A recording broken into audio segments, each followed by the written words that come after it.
सबसे पहले तो क्लियर कर देते हैं, कुछ बातें हम क्लियर करते हैं, उसके बाद आगे बढ़ते हैं। देखो, ये जो आपकी क्लास है, ये सीटेट के सेकंड पेपर के बेस्ड है। मतलब सीटेट का जो सेकंड पेपर है उस पे आधारित ये आपकी क्लास है। और ये जो क्लासेस हैं आपकी, ये जो क्लासेस हैं आपकी, ये सेकंड पेपर में जो आप 6 to 8 वाला सेकंड पेपर कर रहे हो उससे संबंधित इसमें बातें बताई जा रही हैं। और इसमें जो हम सब्जेक्ट पढ़ रहे हैं वो ज्योग्राफी। आपके ज्योग्राफी के सिलेबस में जिन लोगों की पहली क्लास है बस उनके लिए बता रहा हूं, आपके ज्योग्राफी के सिलेबस में ग्लोबल करके एक शब्द दिया है।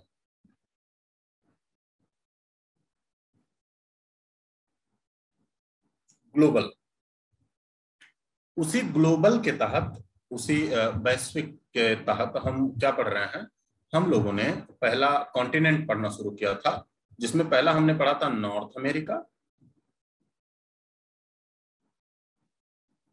हाँ, सुपर टेट के लिए भी हेल्प करेगा।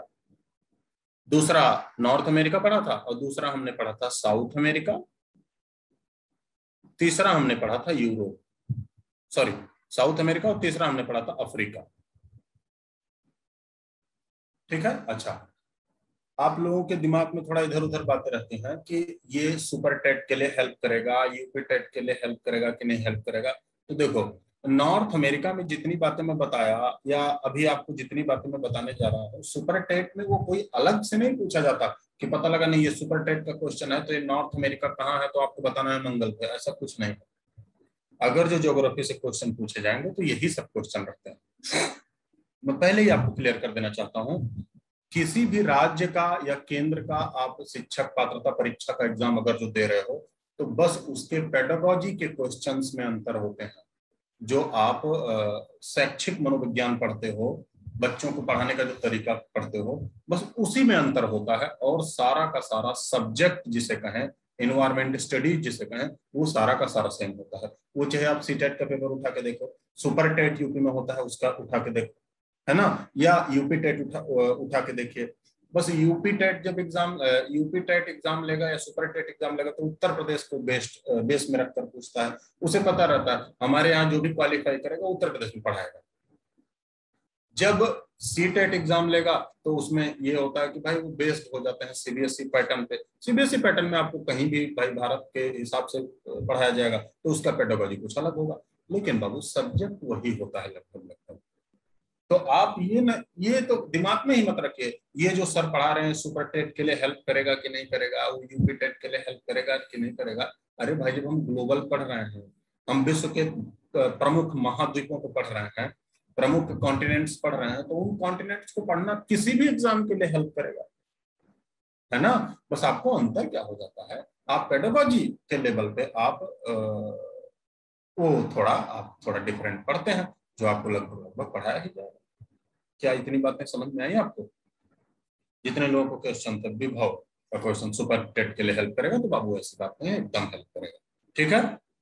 तो देखो, आज का जो हमारा पढ़ने का मुद्दा है वो है यूरोप। आज हम ज्योग्राफी के अंतर्गत पढ़ेंगे यूरोप,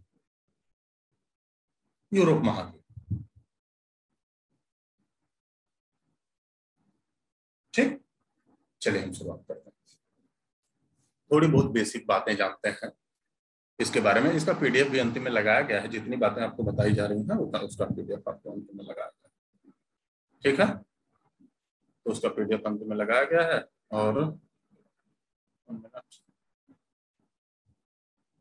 ठीक, तो देखो यूरोप,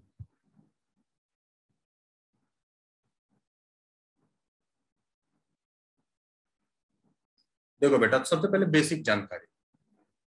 बेसिक जानकारी के बाद आपको देखो ये मैप वगैरह लगाया गया है, इसे मैं आपको पढ़ाऊंगा, यहाँ ध्यान से देखो।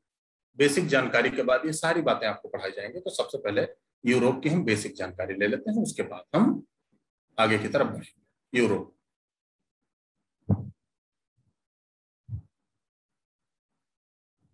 ठीक है। यूरोप पूरी तरीके से, अगर जो हम कहें, जो पहला पॉइंट आपको जानने लायक है, यूरोप पूरी तरीके से नॉर्दर्न हेमिस्फीयर में बसा हुआ है।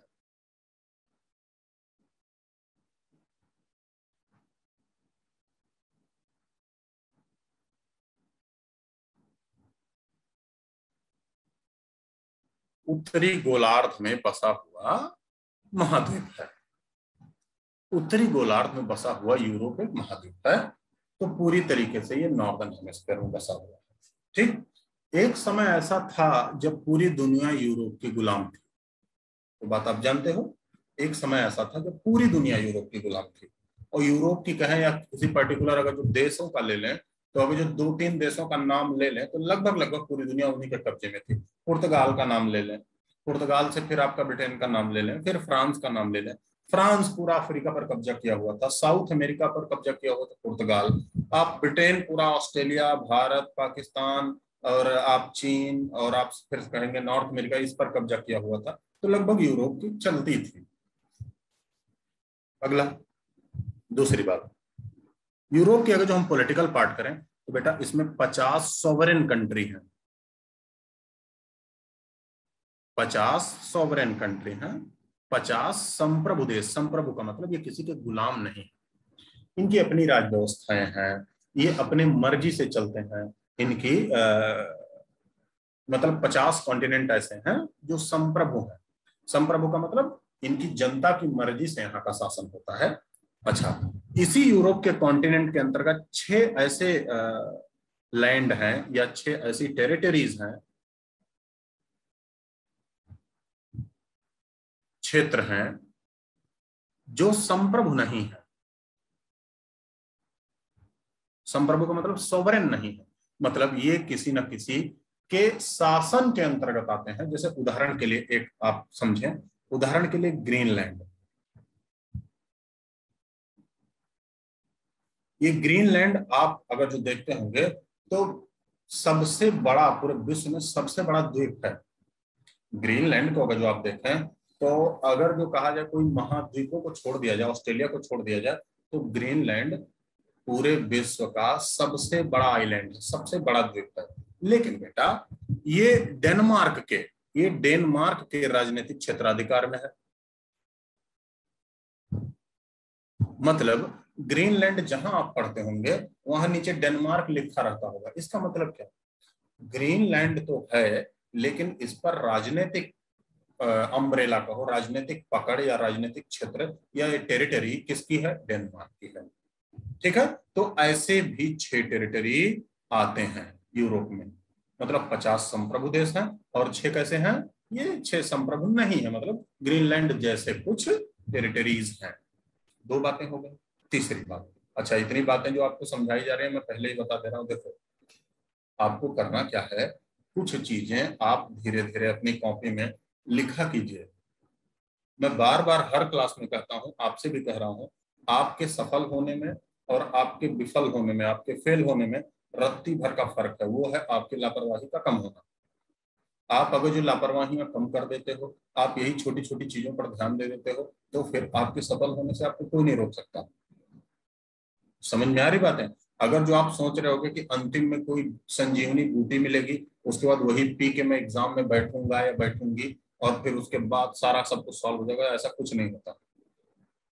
अंतिम में एग्जामिनेशन में बैठने के लिए आपका लिखा हुआ नोट्स ही सबसे ज्यादा इंपॉर्टेंट होता है और सबसे ज्यादा समझ भी आता है ना। सबसे ज्यादा वही समझ में आएगा जो आपने अपने हाथ से लिखा होगा। अगर जो किताब पढ़ के आप एग्जाम में जाने लगे तो फिर किताब आप नहीं खत्म कर सकते, ना तो किसी का नोट्स खत्म कर सकते हैं पीडीएफ। तो आप अपने हाथ से जो लिखे होंगे वही आप कर सकते हैं। समझ में आ रही बात, चलो ध्यान से देखो। इसमें कॉन्सेप्चुअल सवाल हम ज्यादा करेंगे, जो जो आपके एग्जाम में आए हैं, क्योंकि आपको आपके एग्जाम में जो भी क्वेश्चन आए हैं हम लोग क्या करते हैं, पहले थोड़ा सा उसे देख लेते हैं कि कैसे कैसे सवाल पूछे गए हैं, उसके बाद हम उसी हिसाब से आपका टॉपिक तैयार करते हैं। ना तो आपको बहुत ज्यादा फालतू बताने की जरूरत पड़े और ना तो आपको कम बताया जाए, उतना बता दिया जाए कि आपके एग्जामिनेशन के सवाल सॉल्व हो जाए। 2 पॉइंट आपको बताते हैं। नंबर तीसरा, तो थोड़ा बहुत आप लिखते रहिए। अच्छा, इन 50 संप्रभु देशों में वहां एक यूनियन काम करता है, यूरोपियन यूनियन।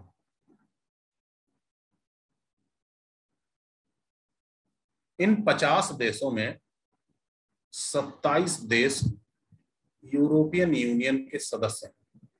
कितने देश, 27 देश यूरोपियन यूनियन के सदस्य हैं। ठीक है, यूरोपियन यूनियन, जैसे हम सार्क के बारे में देखते हैं, एक ऑर्गेनाइजेशन है, एक पॉलिटिकल यूनियन है, एक पॉलिटिकल ऑर्गेनाइजेशन है जिसके अंतर्गत 27 देश आते हैं, 27 देश आते हैं।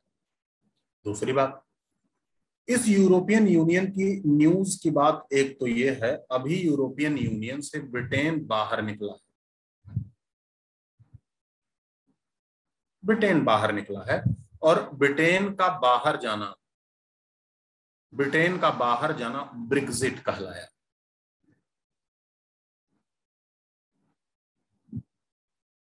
ब्रेक्जिट है ना, ब्रिटेन का एग्जिट होना ब्रेक्जिट कहलाया, ऐसे भी हिंदी में लिख सकते हो, ब्रेक्सिट। ठीक है, तो ब्रिटेन अभी बाहर गया है, इसका मतलब पहले यहाँ 28 संख्या थी और अब कितनी बची है, 27 बची है।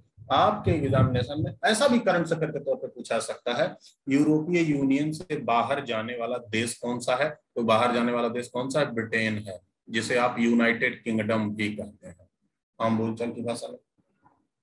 अगला, यूरोप की जो विद्यमान मुद्रा है, करेंसी वो यूरो है।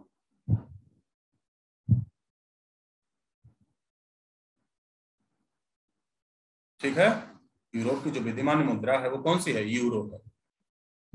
ठीक है, यूरो है। तो यूरोप की विद्यमान मुद्रा यूरो, करेंसी यूरो है। क्लियर? ठीक, ध्यान से समझो।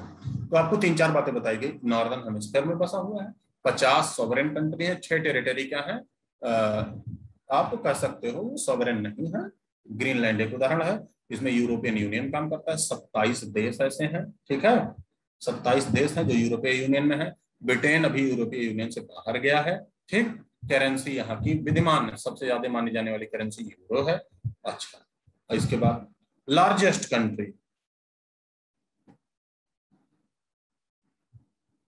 सबसे बड़ा देश रूस है। इसमें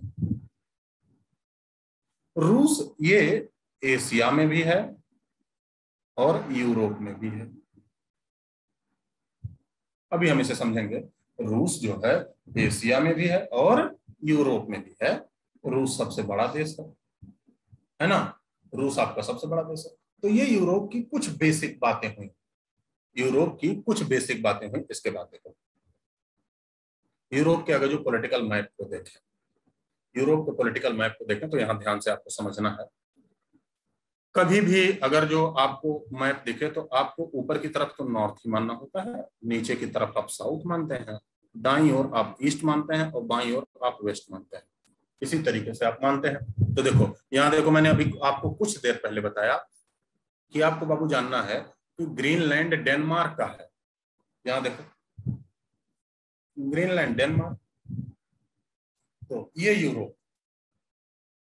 यूरोप में अगर जो आप देखेंगे तो सबसे पहला अगर जो कंट्री आप पश्चिम से घुसेंगे तो सबसे पहली कंट्री मिलती आइसलैंड, है ना, आइसलैंड। फिर आपको देखेगा नॉर्वेजियन सी। कौन सी? नॉर्वेजियन सी।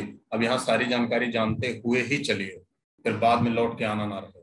ध्यान से समझो, इस नॉर्वेजियन सी में यहाँ एक करंट चलती है, जलधारा।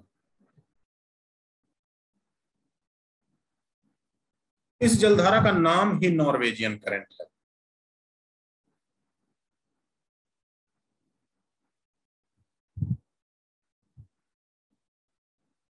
अच्छा, ये जो नॉर्वेजियन करंट है ये वार्म करंट है।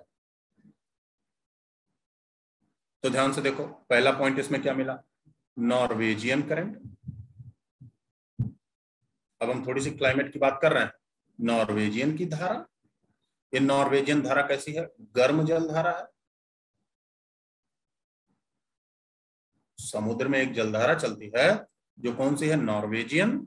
ये एक गर्म जलधारा है, ध्यान से समझिएगा। और ये कहां चलती है, ये नॉर्वेजियन सागर में चलती है। ये कहां चलती है, नॉर्वेजियन सागर में।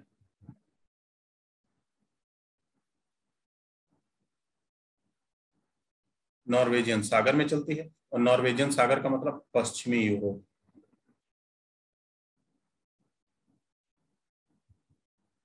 कौन सी जगह, पश्चिमी यूरोप। चूंकि ये गर्म जलधारा है, इस गर्म जलधारा के कारण पश्चिमी यूरोप के जितने भी बंदरगाह हैं,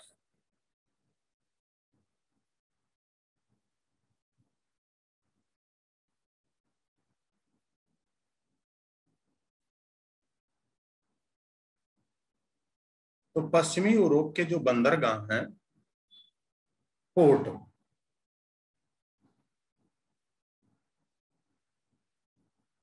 वो वर्ष भर ओपन रहते हैं, वर्ष भर खुले रहते हैं। अच्छा, वर्ष भर खुले रहने का मतलब क्या? यहां बर्फ नहीं जमती, इसीलिए ये बर्फ भर खुले रहते हैं, फ्रीज नहीं होता। और जगहों की तरह यहाँ फ्रीज नहीं होता कि अचानक बर्फ जम जाए, बर्फ जमने से जहाजों का आवागमन ही रुक जाए, ऐसा यहाँ नहीं होता।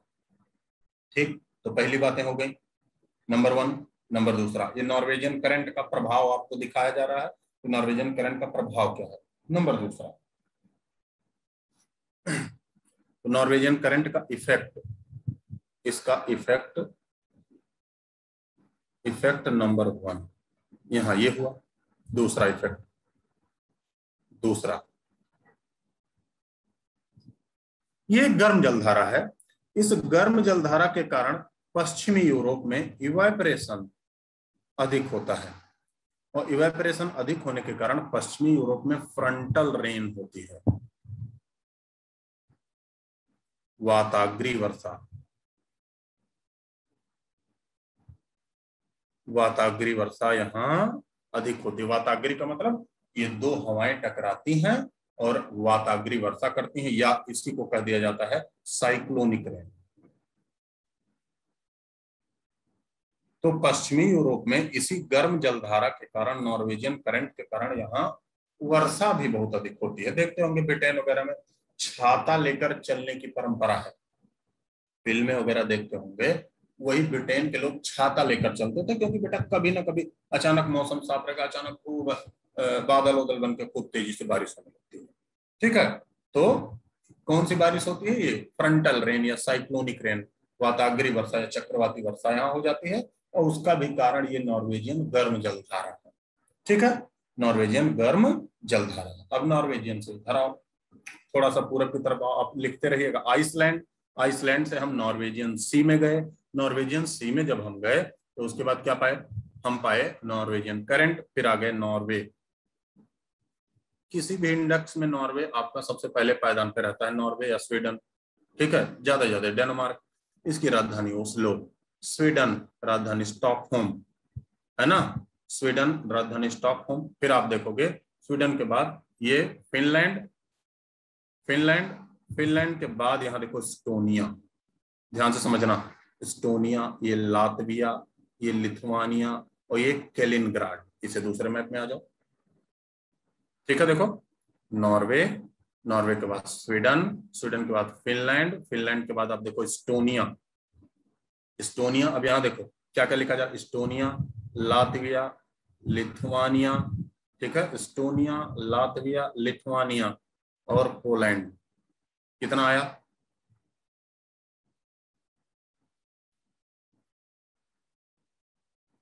एस्टोनिया, लातविया, लिथुआनिया, और फिर कौन सा? पोलैंड। अच्छा देखो, ये चारों देशों को ध्यान से देखिए, ये चारों देश बेटा, ये चारों देश एक सागर के किनारे हैं, और उस सागर का नाम बाल्टिक सी है।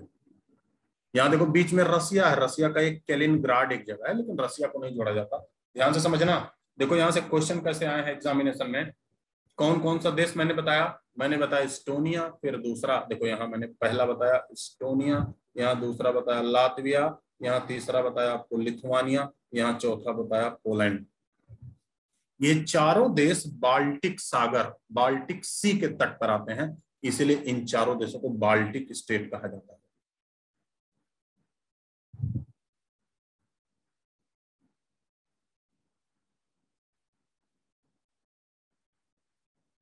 बाल्टिक देश क्या कह दिया जाता है? बाल्टिक देश, बाल्टिक, तो बाल्टिक देश का दे देगा। अब आपके एग्जामिनेशन में देखो कैसे कैसे क्वेश्चन आएगा। आपके एग्जामिनेशन में क्या दे देगा, इस्टोनिया, लातविया, लिथुआनिया और देगा बेलारूस। देखो यहाँ बेलारूस है, याद रखना रूस के बगल में बेलारूस है, यहाँ देखो ये बेलारूस है।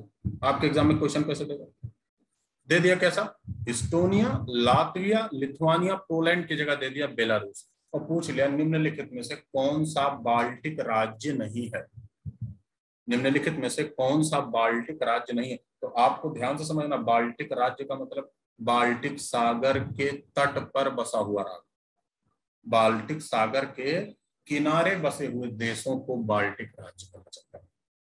क्या इतनी बातें मैं समझा पाया? जल्दी से हाँ ना बोल दो कुछ।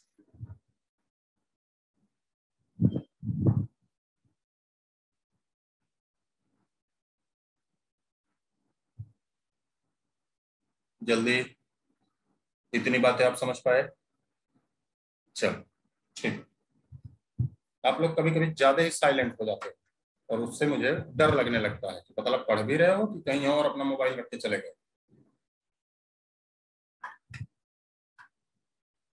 अब फिर देखो, ध्यान से देखिए। अब इसके बाद बाल्टिक से आप आगे आए, आपको एक बार इमेजिन करना है कि हम नाव से चल रहे हैं, वही इमेजिन करना है। बाल्टिक सी से आप कहाँ आए, आगे आगे देखो मिला यहाँ डेनमार्क,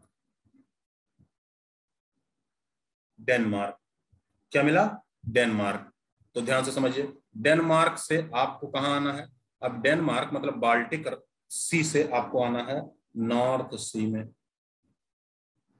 देखो ध्यान से, बाल्टिक सी से आपको कहाँ आना है, नॉर्थ सी में। ध्यान से समझिएगा, बाल्टिक सागर से तो यहाँ है ऐसे बाल्टिक सागर, BALTIC, बाल्टिक सागर, यहाँ है बाल्टिक सागर। अब बाल्टिक सागर से आपको कहाँ आना है, नॉर्दर्न सी, उत्तरी सागर। बाल्टिक सागर से कहाँ आना है, उत्तरी सागर। बीच में है क्या, बीच में है क्या बाल्टिक सागर से उत्तरी सागर आने में, बीच में क्या पड़ रहा है, ये डेनमार्क, ये डेनमार्क पड़ रहा है और ये जर्मनी पड़ रहा है, ये जर्मनी पड़ रहा है, डेनमार्क पड़ रहा है, और ये छोटे छोटे आइलैंड है जहां से आना इतना आसान नहीं है।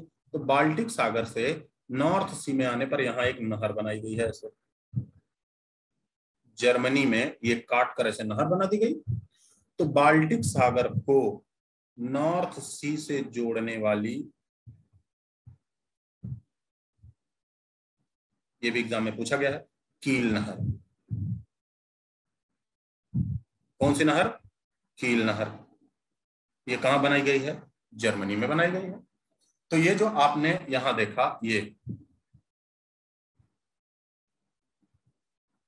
कील नहर,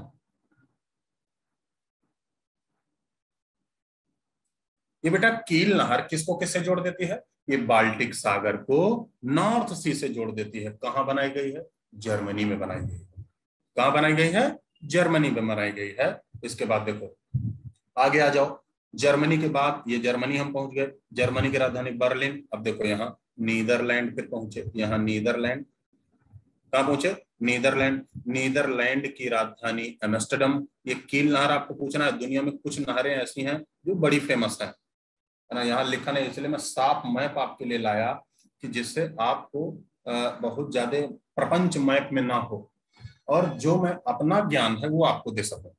तो हम कहा बाल्टिक सागर से नॉर्थ सी में पहुंचे और नॉर्थ सी से कहां पहुंच गए, जर्मनी पहुंच गए। जर्मनी की राजधानी बर्लिन, और उसके बाद छोटे से देश में आए, कौन सा, नीदरलैंड, है ना, नीदरलैंड, एम्स्टर्डम, ठीक है, एम्स्टर्डम। फिर से उसके बाद देखो, फिर से उसके बाद पहुंचे बेल्जियम। ये देखो यहाँ बेल्जियम है, ये बेल्जियम लिखा है।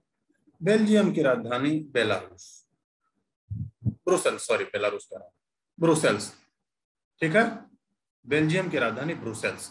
इसके बाद हम पहुंचेंगे, ये देखो यहाँ बीच से गुजरेंगे, ये बीच से यहाँ। तो देखो जहां पानी का सबसे कम भाग है, ये पानी का जहां सबसे कम भाग है, ये वाला पॉइंट, किसके किसके बीच? फ्रांस और यूनाइटेड किंगडम के बीच। फ्रांस और यूनाइटेड किंगडम के बीच इसे कहा जाता है डोवर स्ट्रीट।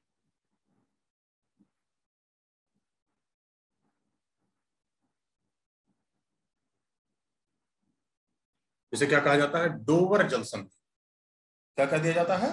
डोवर जल संधि। ये डोवर जल संधि उस भाग को कहते हैं, ध्यान से समझिए, आप लोग लिखते रहिएगा। ये डोवर स्ट्रीट उस पार्ट को कहते हैं जहां फ्रांस और ब्रिटेन के बीच पानी का भाग सबसे कम है, ये डोवर स्ट्रीट।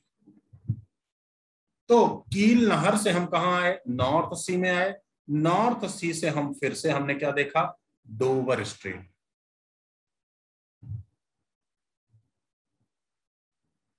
डोवर जल संधि।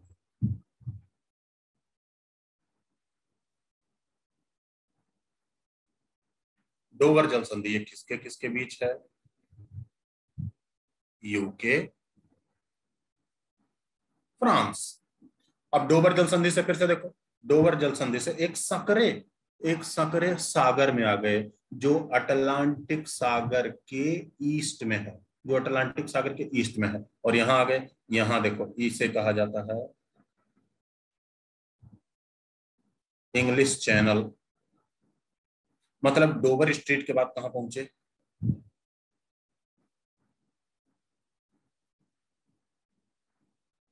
English channel. कहां पहुंचे? English channel. तो ध्यान से देखो हम किस तरीके से यात्रा कर रहे हैं।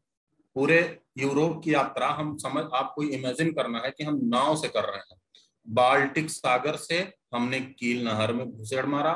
कील नहर से हम नॉर्थ सी में पहुंच गए, तीसरा पॉइंट। कील नहर जर्मनी में है। उसके बाद चौथे पॉइंट में हमने डोवर जल संधि को पढ़ा। डोवर जल संधि यूनाइटेड किंगडम और फ्रांस के बीच है।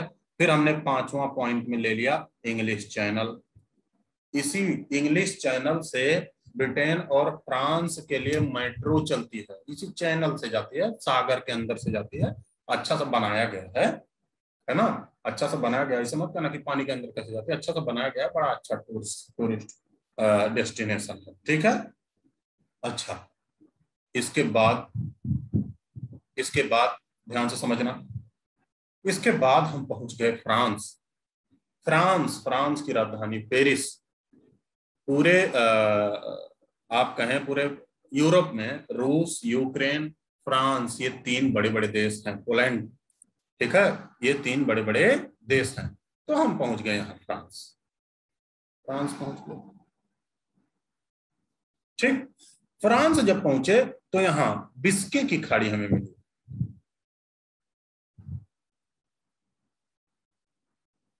बिस्के की खाड़ी मिली। उसके बाद देखो, उसके बाद हमें मिला ये स्पेन, जिसकी राजधानी मैड्रिड है। स्पेन के बाद हमें मिला पुर्तगाल। पूरा साउथ अमेरिका पर अपना कब्जा जमाया था। पुर्तगालियों को आपको भी पता है कि पुर्तगाली तो हमारे भारत पर भी 1961 तक कब्जा जमाए थे। गोवा वगैरह पुर्तगालियों के कब्जे में ही था। तो ये स्पेन और यहाँ पुर्तगाल। पुर्तगाल की राजधानी लिस्बन। पुर्तगाल की राजधानी लिस्बन। फिर अगले पेज पे आ जाओ, हम पुर्तगाल तक पहुंचे हैं। ध्यान से देखो, ये लिस्बन आ गए। अब ध्यान से समझो, ये अफ्रीका है बेटा, ये अफ्रीका है ना, ये अफ्रीका है। अफ्रीका, और अब समझना, अफ्रीका के बाद ये अटलांटिक ओशन, यहाँ अटलांटिक है, अटलांटिक। और ये कौन सा? मेडिटेरेनियन सी। इसको हिंदी में कहते हैं भूमध्य सागर। ये तो अटलांटिक सागर है ही।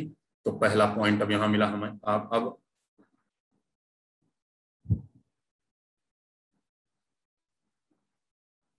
अटलांटिक सागर,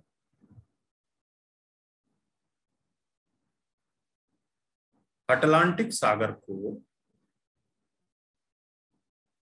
भूमध्य सागर, भूमध्य सागर, अटलांटिक सागर को देखो, अटलांटिक सागर को भूमध्य सागर से जोड़ने वाला ये, अटलांटिक सागर को भूमध्य सागर से जोड़ने वाली जो स्ट्रेट है, उसे कहते हैं जिब्राल्टर।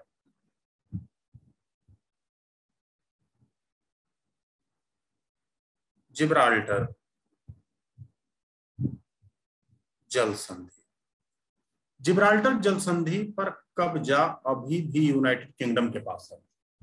भले ही ये मोरक्को के पास है, ये मोरक्को इसके बगल में है, स्पेन इसके बगल में है, लेकिन जिब्राल्टर जल संधि पर आज भी कब्जा, जिब्राल्टर जल संधि पर आज भी कब्जा किसके पास है? ये यूनाइटेड किंगडम के पास है। ये सारी बातें आपको जाननी है। अच्छा, इसे भूमध्य सागर की कुंजी कहा जाता है, की ऑफ मेडिटेरेनियन सी।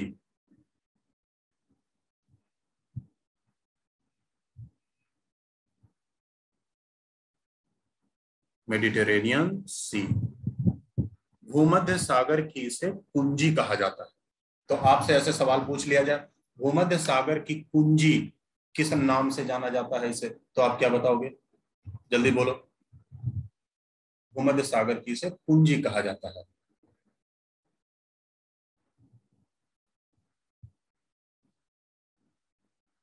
बोलिए, क्या बोलेंगे?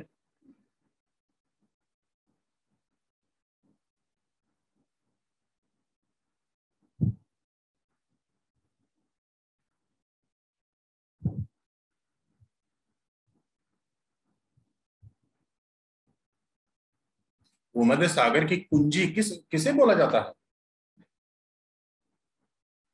हिंदी भी लिखना पड़ेगा।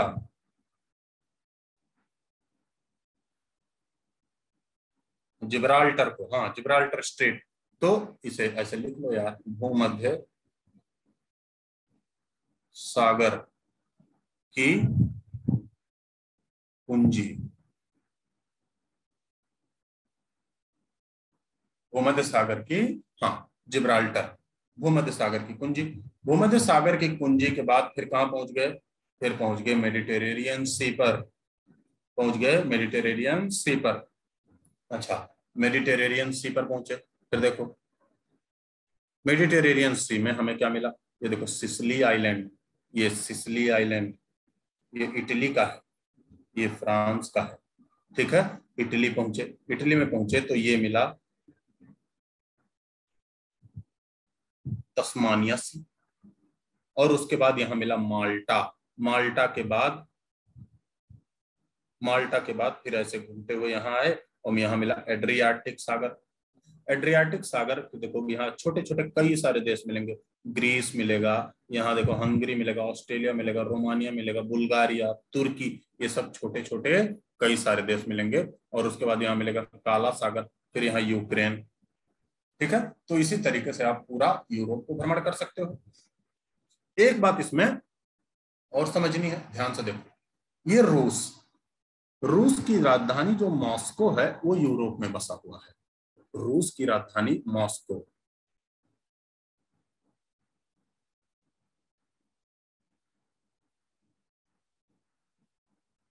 रूस की राजधानी जो मॉस्को है ये यूरोप में है।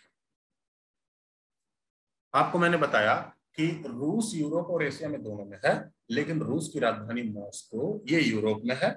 और रूस से सटा हुआ जो देश, उसमें अगर जो गिनती करोगे तो यहाँ देखो फिनलैंड है, इस्टोनिया है, लातविया है, लिथुआनिया नहीं है, बेलारूस, यूक्रेन है, मोल्डोवा, और मोल्डोवा के बाद यहाँ फिर तुर्की, कुछ कजाकिस्तान, वो एशिया वाले आ जाएंगे। यूरोप में इतने देश रूस से सीमा साझा करते हैं, जिसमें यूक्रेन भी है। यूक्रेन का क्रीमिया विवाद आपने सुना होगा। ठीक है, यूक्रेन का क्रीमिया विवाद आपने सुना होगा। और ये यूक्रेन का क्रीमिया विवाद यहाँ इस काला सागर में, बेटा यहाँ दिख नहीं रहा, यहाँ छोटा सा एक आइलैंड था, क्रीमिया नाम था, उसे रूस ने ले लिया था, जनमत संग्रह करा के लिया था, लेकिन पूरे यूरोप को और पूरे विश्व समुदाय को गलत लगा, इसलिए रूस को G8 मेंबर्स से भी निकाल दिया गया था। इतनी बातें मेरे हिसाब से मैं आपको बता दिया। अब जल्दी जल्दी एक बार रिवाइज कर लेते हैं। ठीक, सबसे पहले हमने जाना ग्रीनलैंड, ग्रीनलैंड जो डेनमार्क का है। उसके बाद ग्रीनलैंड सागर को देखा, आइसलैंड को देखा, फिर नॉर्वेजियन सी को देखा, इसमें एक नॉर्वेजियन करेंट देखा, फिर हमने देखा नॉर्वे, स्वीडन, फिर फिनलैंड। फिनलैंड के बाद फिर Estonia, Latvia, Lithuania, Poland, Baltic सागर, बाल्टिक सागर के तट पर बाल्टिक स्टेट। फिर हमने यहाँ देखा कील नहर, कील नहर बाल्टिक सागर को नॉर्थ सागर से जोड़ देती है। फिर हमने यहाँ देखा डोबर जल संधि, ये नीदरलैंड, एम्स्टर्डम, बेलारूस, ये सारा देखा।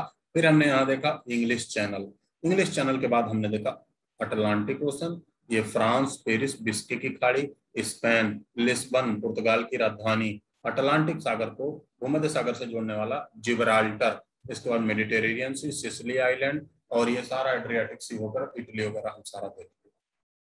क्लियर? यहां तक कोई दिक्कत? हाँ बेटा, काला सागर भी जोड़ता है। ये बीच में जो सागर है देखो, बीच में इसे कहते हैं मरमरा सी, मरमरा सी, ठीक, मरमरा सी। काला सागर को मरमरा सी से जोड़ती है एक जल संधि, जिसे कहते हैं बॉस्फोरस, ठीक, जिसे कहते हैं बॉस्फोरस। अच्छा, ये सारी बातें आपके एग्जामिनेशन में क्वेश्चन इसी तरीके से आएंगे। जैसे देखो क्वेश्चन के प्रकार आप समझ लो, क्योंकि हम कॉन्टिनेंट कर रहे हैं ना, और कॉन्टिनेंट में कितना कर रहे हैं, हम एक पूरे महाद्वीप को 1 घंटे में निपटाने का प्रयास कर रहे हैं। समस्या देखो हमारी कहाँ है, हम पूरे एक महाद्वीप को 1 घंटे में निपटाने का प्रयास कर रहे हैं, ये हमारी लिमिट है।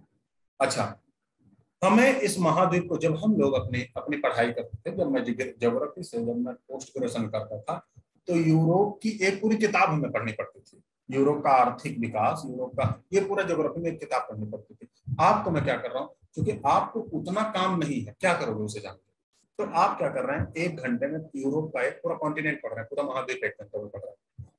तो हमारा फोकस क्या है, मैं दुनिया भर के क्वेश्चन देख के आया हूँ, आपको वही बातें बता दी जा रही है जो आपके नॉर्मल क्वेश्चन आते हैं, है ना। जैसे उदाहरण के लिए 2-4 क्वेश्चन सुनना, 2-4 क्वेश्चन एक बार सुनो। पश्चिमी यूरोप के बंदरगाह वर्ष भर खुले रहते हैं, इसका कारण क्या है? क्वेश्चन का जवाब दीजिएगा। पश्चिमी यूरोप के बंदरगाह वर्ष भर खुले रहते हैं, इसका कारण क्या है? जल्दी से जवाब दो। पश्चिमी यूरोप के बंदरगाह वर्ष भर खुले रहते हैं, इसका क्या कारण है? अब जवाब दीजिए जल्दी से।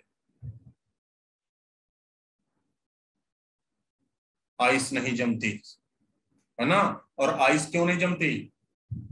आइस क्यों नहीं जमती? क्योंकि वहां एक गर्म जलधारा चलती है जिसका नाम नॉर्वेजियन है, वार्म करंट चलती है। फिर से देखो, ध्यान से समझिए। आपसे पूछा जाए कौन सा बाल्टिक कंट्री नहीं है, या आप बाल्टिक कंट्री कौन सा नहीं, ऑप्शन नहीं दिया गया, आपसे ऐसे पूछ लिया गया कौन कौन सा, आप बता दो इसमें से कौन कौन सा देश बाल्टिक स्टेट है, कौन कौन सा देश बाल्टिक स्टेट है, जल्दी से बताओ। बाल्टिक राज्य कौन कौन सा है? तो हाँ देखो, दीक्षा, इस्टोनिया, सब बहुत अच्छा, इस्टोनिया। दूसरा लातविया, हाँ क्रिएटिया लिखो लेकिन कोई बात नहीं, हम समझ गए, लातविया। तीसरा लिथुआनिया। चौथा पोलैंड, चौथा पोलैंड। तो Estonia, Latvia, Latvia, Lithuania, Poland, ये सारे बाल्टिक राज्य।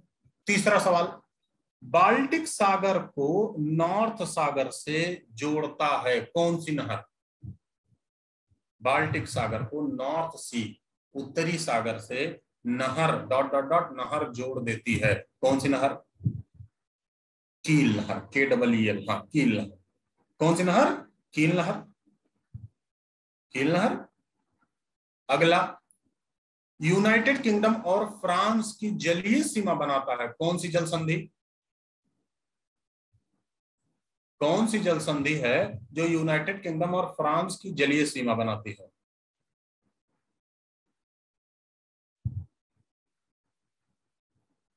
कौन सी? डोवर,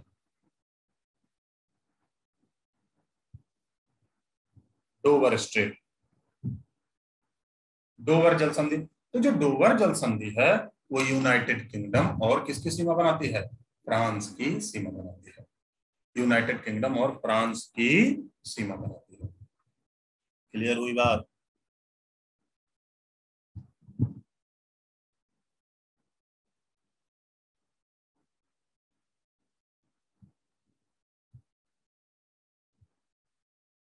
ठीक, चलो फिर से हम आएंगे।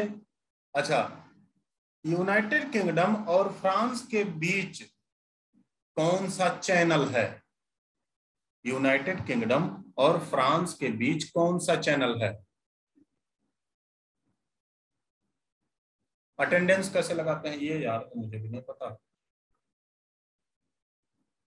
लगता है इसमें?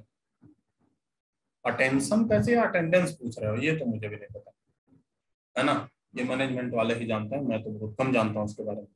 तो कौन सा चैनल? English channel. फिर से आपसे पूछा गया, ध्यान से समझिए, आपसे पूछा गया भूमध्य सागर की चाबी किसे कहते हैं? भूमध्य सागर की चाबी कौन सी है? तो भूमध्य सागर की चाबी कौन सी है? ये जिब्राल्टर।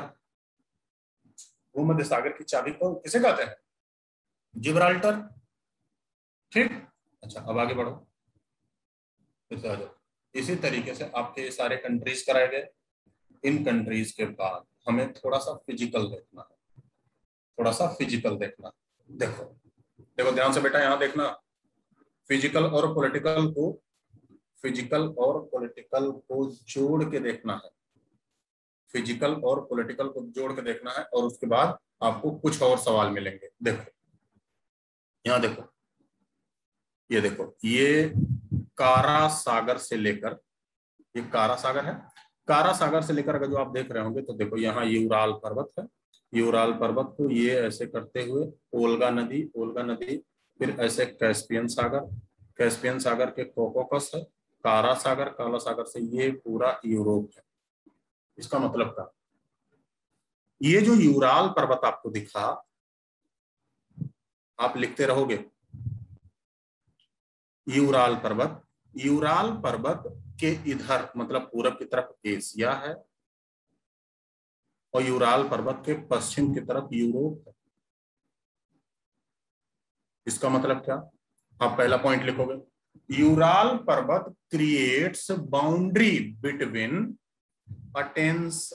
कैसे लगाते हैं पुष्पा? मुझे नहीं पता अटेंडेंस कैसे लगाते हैं, क्योंकि ये टीचर नहीं जान सकता। आप अटेंडेंस कैसे लगाओ ये टीचर नहीं जान सकता। इसे आप क्या करेंगे कि मैनेजमेंट वालों से मैं एक बार आपकी बात करा दूंगा, वो बता देंगे कैसे अटेंडेंस लगाते हैं, है ना। ये मेरे बस में नहीं होता। मेरे बस में आपकी पढ़ाई की क्वेरीज दूर करना होता है, तो हम मैनेजमेंट वाले से एक बार कह देंगे कि एक बच्ची परेशान है, ठीक है, वो आपको कांटेक्ट करें। ठीक, तो देखो आप क्या लिखे, पहला पॉइंट, यूराल पर्वत यूरोप और एशिया के मध्य सीमा बनाता है। Ural mountain creates boundary between Asia and Europe continent. तो यूराल पर्वत किसके किसके बीच सीमा बनाता है? ये एशिया और यूरोप के मध्य सीमा बनाता है। आपका पहला पॉइंट हो गया, कोई दिक्कत यहां तक?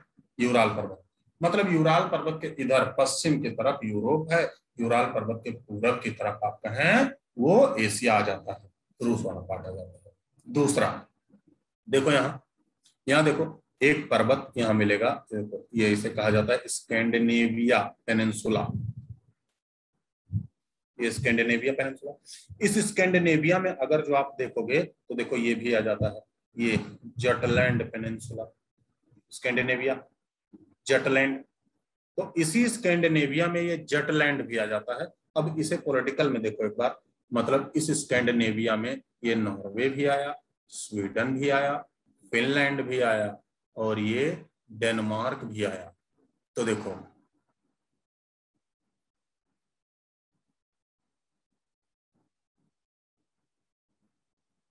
स्कैंडिनेवियन देश ऐसे भी आपसे पूछा गया है। मतलब स्कैंडिनेवियन देश का मतलब ऐसे देश जो इस स्कैंडिनेवियाई प्रायद्वीप, स्कैंडिनेवियाई पेनिनसुला पर स्थित हैं। और यहाँ देखो, यहाँ नॉर्वे है, देख लो एक बार, यहाँ देखो, यहाँ नॉर्वे है, यहाँ स्वीडन है, यहाँ फिनलैंड भी है, और यहाँ ये डेनमार्क भी है। तो चार देश कौन कौन से? नॉर्वे, इंग्लिश वहां लिखे इसलिए इंग्लिश नहीं लिखा जा रहा है, फिनलैंड, स्वीडन और फिनलैंड, और उसके बाद डेनमार्क। ये चारों देश स्कैंडिनेवियाई कंट्री कहे जाते हैं। अब आपसे फिर से इसी में गोल कर देगा, निम्नलिखित में से कौन सा स्कैंडिनेवियाई देश नहीं है? और आया क्या था? आइसलैंड, उसी में दे दिया। स्कैंडिनेवियाई देश नहीं है, क्या दे दिया? आइसलैंड दे दिया। और आइसलैंड दे दिया तो उसमें कंफ्यूज हो गए। स्कैंडिनेविया एक प्रायद्वीप का नाम है, उसी प्रायद्वीप, उसी स्कैंडिनेविया प्रायद्वीप पर ये देश बसे हुए हैं, उसी स्कैंडिनेवियाई प्रायद्वीप पर ये देश बसे हुए हैं। नंबर दूसरी बात देखो, अच्छा, इन देशों में अगर जो आप नॉर्वे को ध्यान से देखेंगे, नॉर्वे, तो नॉर्वे को देखेंगे तो यहाँ से अगर जो ऐसे देखो तो कटा फुटा ऐसे पूरा ये इतना सारा ये पूरा ऐसे लेके, ये देखो कितना कटा फुटा है ये। तो नॉर्वे के पास सबसे लंबी कोस्टल लाइन है, longest coastal line, longest coastal line in Europe. और ये किसके पास है? ये नॉर्वे के पास है।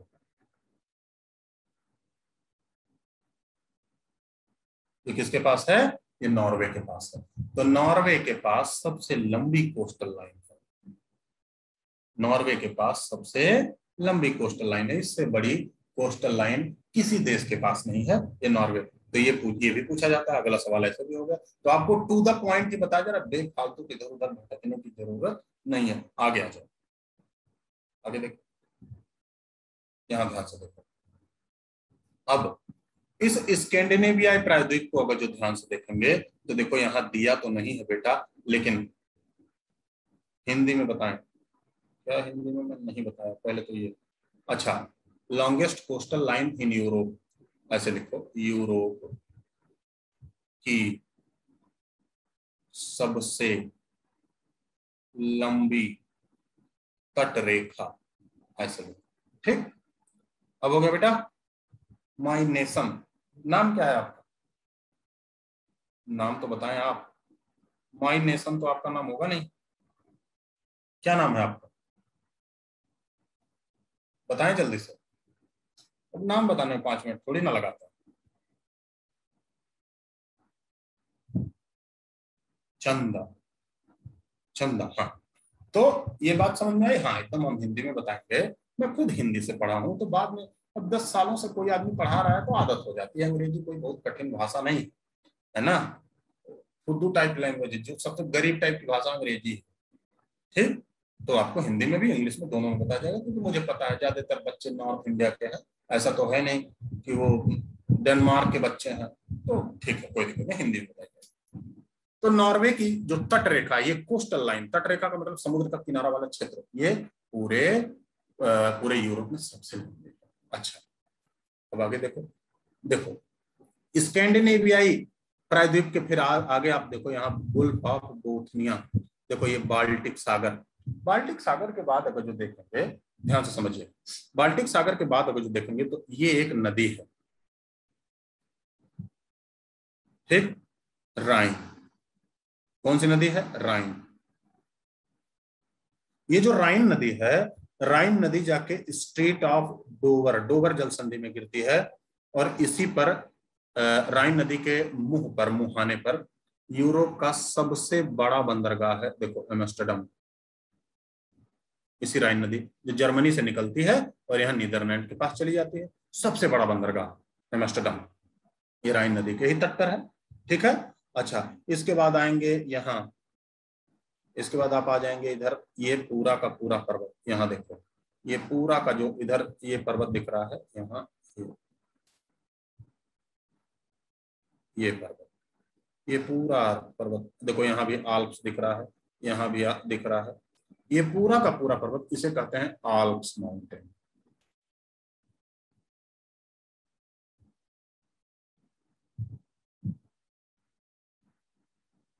आल्प्स पर्वत, ये जो आल्प्स पर्वत आपको दिख रहा है, ये यूरोप का नया मोड़दार पर्वत है।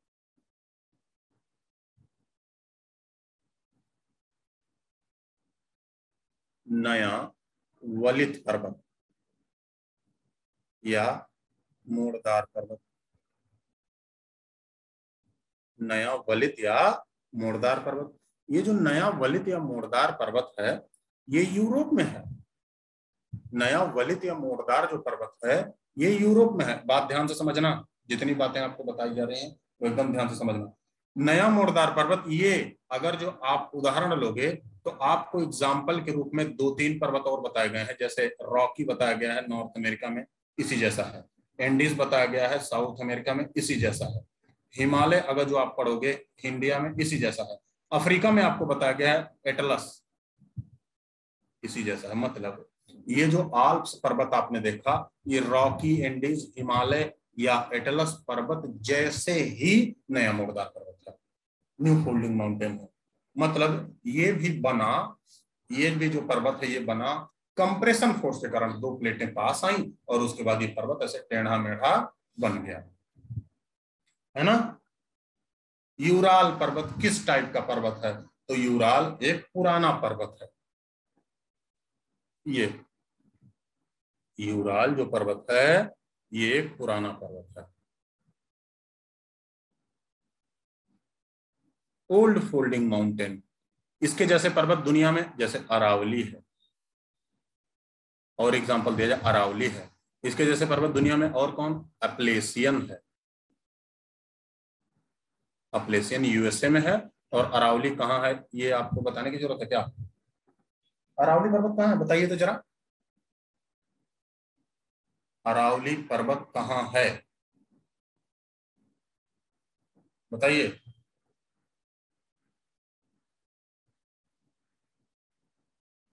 नहीं बताएंगे? अरे कोई तो बता दो, अरावली पर्वत कहाँ है? मैं ऑप्शन दूं? भारत, पाकिस्तान,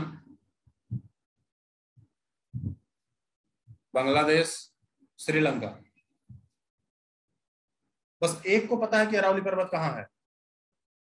हाँ, अरावली पर्वत जब हम भारत में पहुंचेंगे तो आपको इंडिया की ज्योग्राफी भी पढ़नी है, ज्योग्राफी ऑफ इंडिया भी पढ़ना है, थोड़ा ज्यादा ही पढ़ना है, ठीक है।